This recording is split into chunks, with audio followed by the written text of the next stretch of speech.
Mon parcours hospitalier, il a été déjà, j'ai commencé en tant qu'emploi jeune en 1998 à l'hôtellerie, en binôme avec la résidence hospitalière aux enfants, à l'hôpital des enfants. Suite à ça, j'ai mes jumeaux qui ont été des très très grands prématurés, ce qui m'a donné encore plus la fibre hospitalière. Du coup, en ayant subi les prémices de la prématurité, j'ai voulu devenir aide-soignante. Donc, j'ai dû d'abord intégrer un service de soins. Donc, j'ai commencé à SH au service bio-nettoyage. Ensuite, j'ai passé mon concours d'aide-soignante que j'ai obtenu. Et enfin, le concours d'entrée à l'école d'aide-soignante que j'ai obtenu. Et parallèlement, en même temps, j'avais le choix à arriver dans la logistique hospitalière. Alors, bizarrement, j'ai choisi la logistique hospitalière parce que aller dans les soins, en ayant eu les enfants prématurés et le bruit des machines m'ont fait que non, ça allait être difficile. Donc je me sentais, enfin j'ai pensé que j'allais être utile au niveau de la logistique. Alors donc je suis partie au niveau de la logistique, d'abord en tant que coursier, et j'ai gravi les échelons, coursier, ensuite j'étais devenue responsable du central course. Et ensuite, pendant les vacances, j'ai eu un accident de talon d'Achille. J'ai une rupture du talon d'Achille, ce qui a fait que je ne pouvais plus marcher. Donc j'ai intégré le 801. Et il y a en 2005, je crois. Donc il y a pratiquement 10 ans, quoi. Comment ça se passait? Comment tes notations, elles étaient comment? Ben, ça s'est super bien passé, justement, du fait que je connaissais tous les services de Purpan, tout le secteur de Purpan, je connais, tous les services je connaissais. Donc mon intégration a été super rapide et au bout de 3 jours, j'étais autonome sur le 801. Donc, après, mes notations, elles ont toujours suivi, j'ai toujours été augmentée, j'ai toujours eu des bonnes notes. Et après, j'ai gravi les échelons petit à petit. J'ai commencé par OPQ. Alors, de ASH, je suis passée dans la catégorie ouvrière. Donc, ouvrière AEQ, je crois. Ensuite, OPS, OPQ, maître ouvrier et ensuite agent de maîtrise. Et par 2 fois, j'ai tenté le concours de TH. Voilà. Qu'est-ce qui s'est passé en octobre 2015? Personnellement, en octobre 2015, je ne m'en souviens pas réellement. Mais pour moi, mes problèmes, leur problème a commencé réellement en début d'année 2016, lors de la restructuration du service logistique, sans concertation avec les équipes. Enfin, l'encadrement a décidé qu'à partir du 1er janvier, voilà, ils allaient mettre en place telle organisation.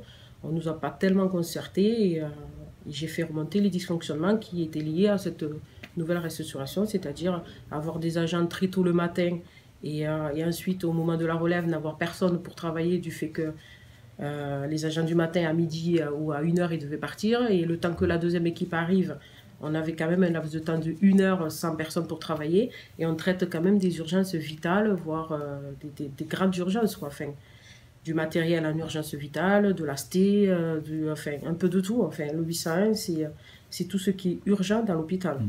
J'ai fait remonter ces dysfonctionnements, donc j'ai commencé bien sûr à dire les choses, parce qu'en fait, au niveau du 801, on sert de relais.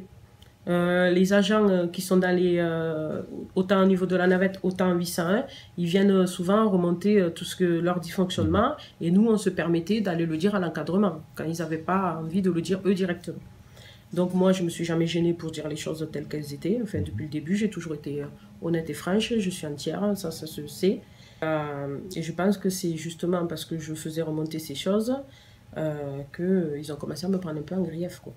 Puisque c'est ce qui m'a été reproché le 19 mai, où j'ai été convoquée pour me faire lire tous ces griefs.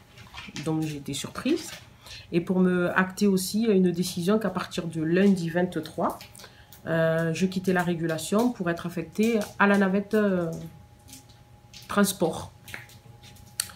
Alors que j'avais des restrictions médicales et que j'ai une rupture du talon d'Achille et que je ne pouvais ni conduire ni marcher de manière prolongée. Ça te faisait perdre du salaire aussi en allant à la navette, j'ai une perte, bien sûr, j'ai une perte de salaire parce qu'au niveau du 801, nous faisions des astreintes le week-end.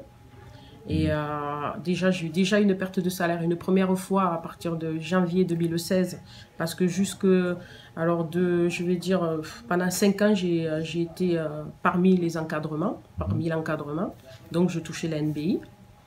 Je faisais même les notations, je faisais partie des réunions, enfin, j'étais consultée. Tout d'un coup, on m'a mise à l'écart. Bon, je l'ai accepté. J'ai demandé une explication. On m'en a fourni une, qu'on restructurait le service, qu'on n'avait vraiment plus besoin de moi. Ok, je l'accepte. Donc là-dessus, l'NBI, j'ai été écartée. Et ensuite, on essaie de m'écarter du 801 et de mes astreintes. Donc la perte de salaire, en sachant qu'une astreinte, ça me fait environ 250 € quoi, par mois, en plus. Et souvent, j'en faisais 2 pour dépanner, ou quand il y avait un collègue, j'étais toujours volontaire pour en faire 2. Donc j'en ai souvent fait 2.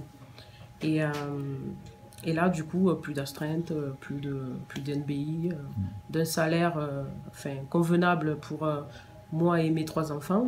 Je suis passée à un salaire de 1200 €. 1200 € une fois qu'ils m'ont enlevé, mais sachant que j'ai été en maladie, là, ça fait plus de 3 mois, donc je suis passée à 658 €. Voilà. Avec ce qui est apparu dans la presse sur les camions poubelles du CHU, tu penses qu'ils ont voulu aussi accélérer les choses? Je pense qu'il y a un lien parce que en fait, mon éviction et l'apparition du journal, bizarrement, coïncident très bien. Enfin, qu'est-ce qui est apparu dans le journal du coup? Mais la vérité. C'est-à-dire que les camions étaient on a fait une photo à l'appui et témoignage des chauffeurs à l'appui. Les camions étaient dans un état lamentable, n'étaient pas entretenus, n'étaient pas révisés.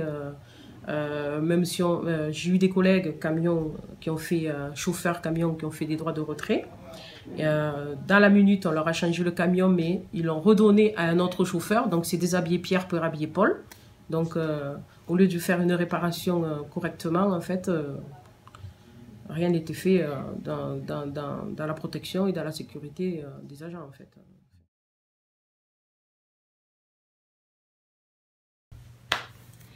Que c'est pas fini et qu'il faut que je revienne et que le service a besoin de moi.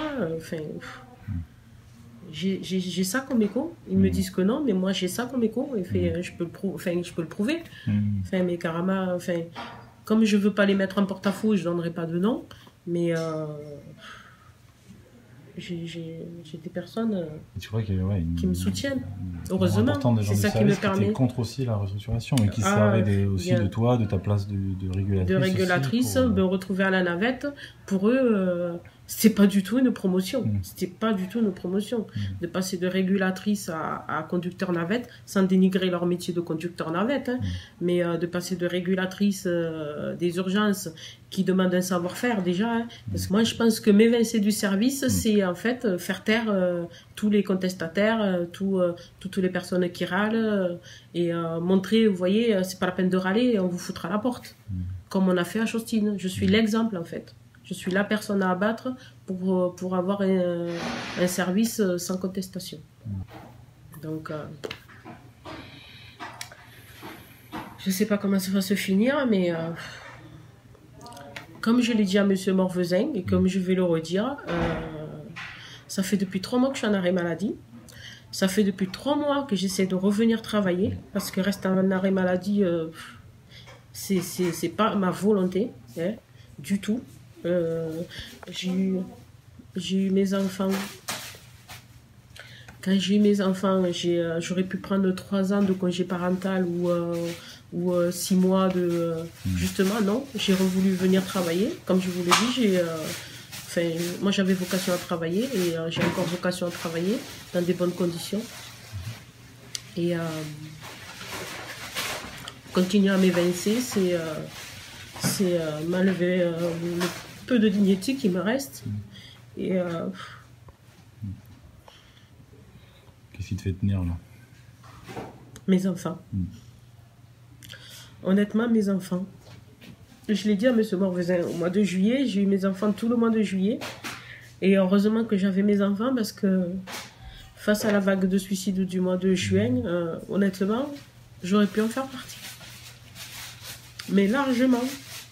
Si j'avais pas eu mes enfants, et c'est un concours de circonstances parce que normalement mes enfants je les avais au mois d'août et mon jugement il a changé entre temps, je les ai eus en juillet et je peux t'assurer que si je les avais pas eus en juillet, je sais pas, honnêtement je sais pas.